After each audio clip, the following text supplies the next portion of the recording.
Em setembro de 1957, na cidade de Campinas, estado de São Paulo, Hélio Penteado foi chamado para consertar uma cerca de arame em sua fazenda. Ele foi acompanhado de seu capataz Zeca Sabiá e foram até o fundo do terreno consertar a cerca que havia sido rompida por um boi da fazenda vizinha. Eram aproximadamente 3 horas da tarde quando o cachorro Abilu, que pertencia a Zeca Sabiá, começou a rosnar em direção à plantação de hortelã do local. Os dois foram verificar o que estava acontecendo, quando avistaram um objeto que a princípio Hélio imaginou se tratar de um balão.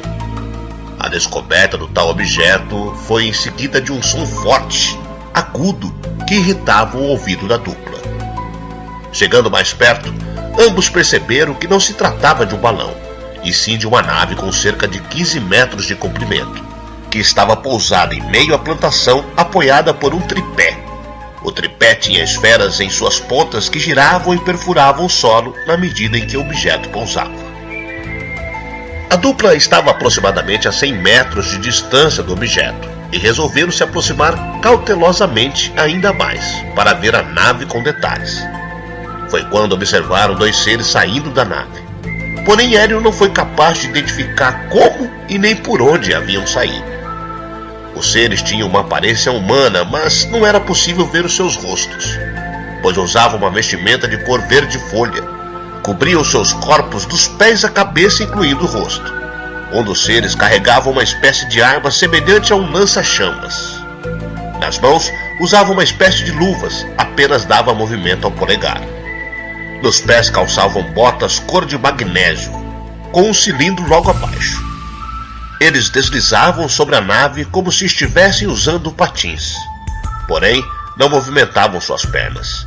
Em seguida, os seres desceram ao solo e pegaram uma vasilha, logo abaixo da nave, e foram em direção ao rio Tietê, que passava bem próximo ao local. Hélio pensou em atirar nos seres, mas preferiu manter-se anônimo e observar as suas ações, devido ao medo de que aquelas criaturas fossem alienígenas com tecnologia superior e poderiam facilmente atacá-lo. Para chegar até o rio, os seres tiveram que passar por uma cerca de 1,80 m de altura. Foi nesse momento que Hélio foi capaz de identificar a altura dos seres, que era de cerca de 1,20 m. Ao se aproximar ainda mais, Hélio e Zeca Sabiá, apesar de usarem óculos escuros, sentiam uma forte dor nos olhos, já que estavam cada vez mais próximo da nave. Foi neste instante que Hélio pediu a Zeca Sabiá que chamasse um fotógrafo, o prefeito ou o delegado da cidade, para presenciar o incidente. Zeca voltou sozinho 10 minutos depois, informando que não o haviam encontrados. Os seres continuavam a sua exploração no local. O que portava aquela espécie de lança-chamas, em certo momento apontou para uma árvore de jacarandá branco e abriu-lhe uma fenda profunda no tronco. Também abriu um buraco em um eucalipto que havia próximo à nave. Em seguida, os seres voltaram para a nave com um vasilhame cheio, aparentemente com água do rio. Da mesma forma misteriosa que desceram da nave, também subiram, como que desaparecendo por detrás do objeto e aparecendo logo acima dele. A nave vagarosamente recolheu o tripé e elevou-se, voando em alta velocidade em direção ao centro da cidade. Hélio foi correndo para seu carro, um Ford 1937, porém o carro não ligava. Averiguando o motor do veículo, viu que todos os cabos, incluindo os da bateria, estavam pulverizados. Pegaram então a charrete de Zeca Sabiá e foram até o celeiro. Chegando lá, para seu espanto, todas as ferramentas da propriedade estavam empilhadas em forma de um cone, como se um grande e poderoso imã tivesse estado no local. Além disso, haviam pássaros mortos próximos a ferramentas, e o macaquinho da propriedade estava agitado e com os arames da jaula retorcidos. Mais tarde, Hélio verificou também que seu relógio estava parado, e mesmo mandando para o conserto dias depois, o relógio tinha que ser constantemente reajustado, pois todos os dias atrasavam em 10 minutos. A esposa de Hélio enviou para o Instituto Agronômico de Campinas o relato e os moldes de gesso das pegadas dos seres. Em 1968, o mesmo instituto chamou Hélio e mostrou que os moldes apresentavam uma estranha luminosidade fosforescentes.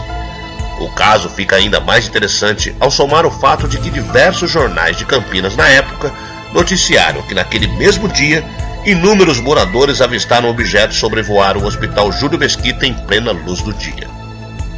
O objeto estava voando tão baixo que chegou a bater na quina de um caminhão que estava estacionado na rua. A nave ainda soltou metal líquido na rua. Tal material foi enviado para análise e foi constatado que se tratava de um metal líquido de alto teor de magnésio. A aeronáutica, sob o comando do brigadeiro Godofredo Vidal, investigou o caso, mas os resultados nunca foram divulgados ao público. Este caso mostra aparentemente que os alienígenas estavam em missão de reconhecimento. Agiam de forma cautelosa e retiraram água e amostra de plantas para possivelmente serem estudados dentro da nave. O caso ganha ainda mais destaques com diversos vestígios que a nave e os seres deixaram no solo, além dos testemunhos de diversas pessoas próximas ao hospital que viram a nave sobrevoando no centro da cidade. E você? O que acha dessa história?